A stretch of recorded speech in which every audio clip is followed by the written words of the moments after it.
কয়লা পাচার মামলার জাল গুটিয়ে আনতে তৎপর সিবিআই। এই লক্ষ্যে বৃহস্পতিবার কলকাতা, আসানসোল সহ রাজ্যের 12 জায়গায় তল্লাশি অভিযান চালান কেন্দ্রীয় তদন্তকারী সংস্থার আধিকারিকরা। আসানসোলের হীরাপুর থানার পুরনো হাট এলাকা থেকে আটক করা হয় স্নেহাশিস তালুকদার নামে সিআইএসএফ এর এক অবসরপ্রাপ্ত কনস্টেবলকে। তবে শুধু স্নেহাশিসই নয়, সিআইএসএফ এর আরেক অবসরপ্রাপ্ত কনস্টেবল শ্যামল সিং এবং ব্যবসায়ী সৌরভ আচার্যের বাড়িতেও তল্লাশি চালানো হয়।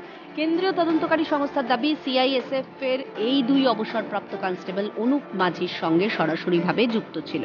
আসানসোলের পাশাপাশি কলকাতার ভবানীপুরে স্নেহাশিস তালুকদারের একটি ফ্ল্যাটেও তল্লাশি অভিযান চালানো হয়। অভিযোগ, স্নেহাশিস তালুকদার লালার হ্যান্ডলার হিসেবে কাজ করত। এর পাশাপাশি সে এই কয়লার ব্যবসায় বিপুল টাকা লগ্নি করেছে বলে খবর। কয়লা পাচার মামলার সঙ্গে যুক্ত বিভিন্ন ব্যক্তিদের যোগসূত্র খুঁজে বের করার জন্য জোর কদমে তদন্ত চালাচ্ছে কেন্দ্রীয় তদন্তকারী সংস্থা। অভিযোগ, কয়লা পাচারের কালো টাকা গিয়েছে একাধিক প্রভাবশালী ব্যক্তিদের কাছে। এই দুর্নীতির শিকড়ের সন্ধানের জন্য তেড়েফুঁড়ে তদন্ত করছে সিবিআই। তদন্তে কি উঠে আসবে কয়লা পাচার কাণ্ডের মাথাদের নাম? উত্তরের অপেক্ষায় রাজ্যবাসী।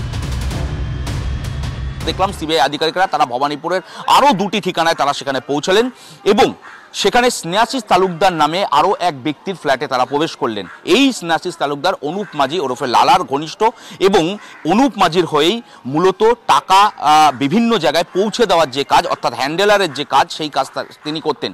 এই বিপুল পরিমাণে কালো টাকা কোন কোন ব্যক্তির কাছে পৌঁছে সে দিয়েছে এবং কিভাবে সে কয়লার ব্যবসায় বিনিয়োগ করলেন, এই বিপুল পরিমাণে টাকা তার কাছে কিভাবে এলো, এই সমস্ত বিষয়ে কিন্তু তথ্য তালাশ করতে চাইছে কেন্দ্রীয় গোয়েন্দা সংস্থার আধিকারিকেরা। ক্যামেরায় শুভজিৎ গায়নের সঙ্গে শুভজিৎ দে ও তৃণাঞ্জন চট্টোপাধ্যায়ের রিপোর্ট, ক্যালকাটা নিউজ।